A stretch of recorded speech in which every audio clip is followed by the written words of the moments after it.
Agora sim, vamos começar o nosso boletim. A gente já abre o nosso boletim primeira edição com entrevista exclusiva do ex-presidente Jair Bolsonaro, entrevista exclusiva para a coluna de Igor Gadelha que aconteceu nessa terça-feira. Olha, nessa entrevista o ex-presidente falou sobre muita coisa, sobre o avanço da direita no mundo, sobre as eleições nos Estados Unidos, a vitória de Donald Trump como presidente eleito lá nos Estados Unidos. E aqui, nessa matéria do próprio Igor Gadelha, ele fala sobre vários temas. O título, como a gente pode ver, fala como Bolsonaro acha que Trump vai ajudá-lo em 2026. Nessa matéria, vou até mostrar aqui a foto para vocês.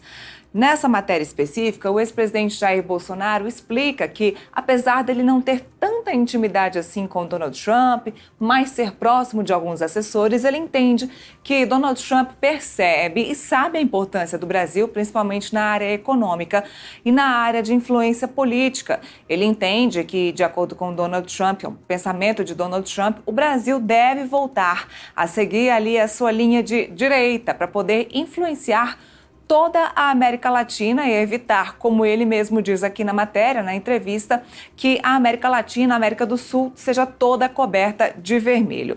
O ex-presidente Jair Bolsonaro disse também aqui a respeito, vou até baixar aqui para vocês, diz a respeito da sua inelegibilidade e sobre aí o PL continuar falando e vários partidos de direita continuarem falando que Bolsonaro pode sim ser eleito, ser o candidato para a presidência em 2026. Ele não descarta essa possibilidade, apesar de Jair Bolsonaro estar inelegível até 2030, ou seja, 4 anos depois dessas eleições de 2026. Ele diz que não descarta essa possibilidade, que existem várias maneiras de reverter essa situação, tanto na Suprema Corte quanto no Congresso Nacional, e que ele acredita que outras situações, outros julgamentos que já tornaram pessoas que estavam inelegíveis como elegíveis, possam então influenciar no caso dele.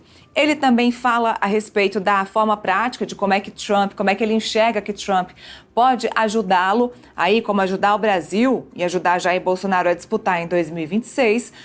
E também fala sobre Alexandre de Moraes.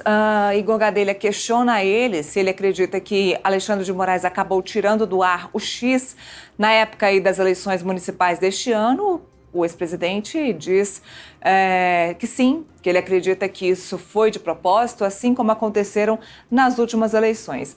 Jair Bolsonaro tenta se explicar, diz que o caso dele, os 2 casos que o tornaram inelegíveis, isso aí tem como ser revertido, isso porque o primeiro dos casos, de acordo com ele, foi apenas um encontro com embaixadores no Palácio da Alvorada. Qual seria o crime disso? Que isso não teria interferido em nada as eleições de 2022, e onde ele também falava sobre o pleito eleitoral, as urnas eletrônicas aqui no país. Ele fala também a respeito de Flávio Bolsonaro, que se especula se não for possível reverter a inelegibilidade, que o filho dele, Flávio, tome o lugar como aí o possível candidato.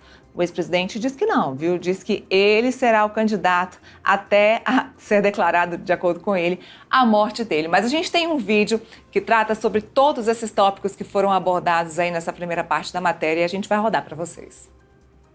Que ele pode influenciar economicamente, por exemplo, com sanções, como os Estados Unidos fazem sanções à Venezuela, ou de repente, como se fala também, cancelando vistos de ministros com base nessa questão da liberdade de expressão, com esse argumento? O senhor acredita que pode haver esses 2 fatores? Eu não tenho essa liberdade toda para conversar com ele, e apesar de conhecer alguns assessores, né, que estão sendo pré-anunciados para compor o seu gabinete. Mas acredito que ele tem um interesse enorme no Brasil, pelo seu tamanho, tá? Pelas suas riquezas, pelo que representa o nosso povo, tá? E como um país que realmente possa aqui, com exemplo, desequilibrar positivamente pela democracia, da liberdade, toda a América do Sul. Então ele vai investir no Brasil, sim, no meu entender, no tocante a fazer valer os valores do seu povo, que é muito semelhante do nosso, que através da liberdade de expressão nós possamos aqui sonhar e não mergulharmos mais ainda numa ditadura que se avizinha.